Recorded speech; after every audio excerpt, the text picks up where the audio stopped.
මලගෙදර කටයුතු නොකරපු කෙනෙක් ඉන්නවා නම් අත උස්සන්න. ඉන්නවද? නෑ. හරි. දැන් මට අත උස්සන්න මලගෙවල් මේ හැමෝම කරලා තියෙනවා. අරක්කු සිගරට් නැතුව සූදුවට ඉඩ දෙන්නේ නැතුව මලගයක් කරපු කෙනෙක් අත උස්සන්න. හඳුරන්නේ අපි මලගයක් කරා අරක්කු ටිකක්වත් දුන්නේ නැහැ. සූදු ගහන්න දුන්නේ නැහැ. ඉන්නවනම් අත උස්සන්න. එක නැහැ. දෙන්නේ නැහැ. බොරුවට නම් අත උස්සන්න එපා ගමේ හොඳද? හරි. 3යි 4යි. හරි. කීප දෙනෙක් අත්පල්ල හදාන්න. කීප දෙනෙක් ඉන්නේ. මගේ අතේ ඇඟිලි ගානට එහෙම මලගෙවල් කරපු අය මෙතන නැති තරම් නේ. මතක තියාගන්න පුළුවන් නම් කවුරු හරි මැරුණන් පස්සේ ඒ මැරිච්ච මිනිස්සයාට අවසාන ගෞරව කරන්න. පැහැදිලිද?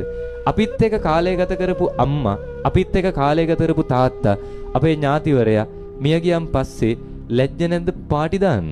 නේ? මලගෙදරට අරක්කු සිගරට් ටික ගෙනල්ලා එක පිට එක ඒක නම් දෙන්නේ, සූදු ගහන්න නම් අවස්ථාව දෙන්නේ. ගම්වල නැද්ද? මේ ගමේ නම් ඉන්නවද දන්නේ නැහැ. ගම්වල නැද්ද? මිනිස්සු මැරෙනකම් බලාගෙන ඉඳලා අරක්කු ටික බොන්නේ නැයි නැද්ද? ඉන්නවා. ගම්වල නැද්ද? මිනිස්සෙක් මැරෙනකම් බලාගෙන ඉන්න, සූදු ගැලින්න බලාගෙන ඉන්න පිරිසක් නැද්ද? ඉන්නවා. එතකොට ඒ පිරිස ගමේ කෙනෙක් මැරෙනවට කැමතිද අකමැතිද?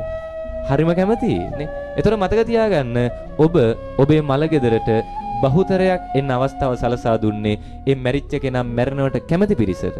ඔයත් කැමතිද ඒකට? කවදාවත් ඒක කරන්න එපා.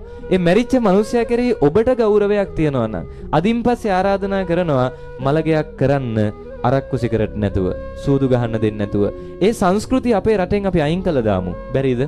පුළුවන්. මේ බණ ටික අහන ඔබ, මේ වචන ටික අහන ඔබ දැනුවත් වෙන්න. අදින් පස්සේ කරන මලගෙදර ඔබ ඇත්තටම මැරිච්ච මිනිස්සයට ගරු කරනවා නම්, ඔබ ඇත්තට මේ මැරිච්ච මිනිස්සයට ආදරෙයි නම්, ඒ මිනිස්සයක යම් කිසි හෝ සම්බන්ධතාවයක් ගෙදර ඉන්න කාලේ ඔබට තිබුණා නම්, ජීවත් වෙලා ඉන්න කාලේ ඔබට තිබුණා නම්, මැරිච්ච මිනිස්සයට අගෞරව කරන්න එපා. අරක්කු සිගරට් දීලා සුරාවට ඉඩ දීපු මලගෙවල් සංස්කෘතිය අපි ලංකාවෙන් අයින් කරමු.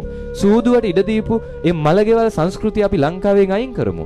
සමහරට හිතනවා ඇති හාමුදුරුවනේ අරක්කු සිගරට් ටික දුන්නේ නැත්තම්, සූදුවට ඉඩ දුන්නේ නැත්තම් පෙට්ටියවත් උස්සන්න කෙනෙක් නැති වෙයි කියලා නේ.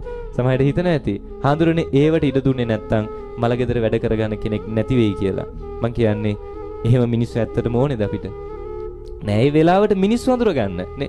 අරක්කු සිගරට් ටිකට විතරක් එන මිනිස්සු, සූදුවට විතරක් ළඟට එන මිනිස්සු ඇත්තම වැඩක් තියද? නෑ. මරණයක් වෙච්ච වෙලාවේ මලගෙදර වැට්ටික් කරගන්න අර එකට හිටපු මිනිස්සු ටික උදව් කරන්නේ නැත්නම් එතනින් මිනිස්සු ටික අඳුර ගන්න. අදින් පස්සේ ඔබ මේ දැනුවත් වෙච්ච දේ මේ බණ ඉවර වෙලා ගිහිලා අදිෂ්ඨානයක් ඇති කරගන්න තව කෙනෙක්ට හරි දැනුවත් කරනවා. මලගයක් ඒ විදිහට වෙන්න දෙන්න එපා. හරිම ගෞරවාන්විතව අවසන් කටයුත්ත කරන්න. මැරිච්ච මිනිස්සයාට මැරිච්ච එකට සතුටට පාටි දාන්න යන්න එපා. මත්ද්‍රව්‍යයට සහ සුරාවට සූදුවට ඉඩ දෙන මලගයක් නම් ඇත්තටම ඔබ මැරිච්ච මිනිස්සයාට කරන්නේ අගෞරවයක්. ඇත්තටම ඔබේ මිනිස්සයා සමහර විට මැරණකම් බලන් හිටියත් දන්නේ නැහැ. ඒ නිසා ආරාධනා කරනවා එහෙම මලගෙවල් කරන්න එපා.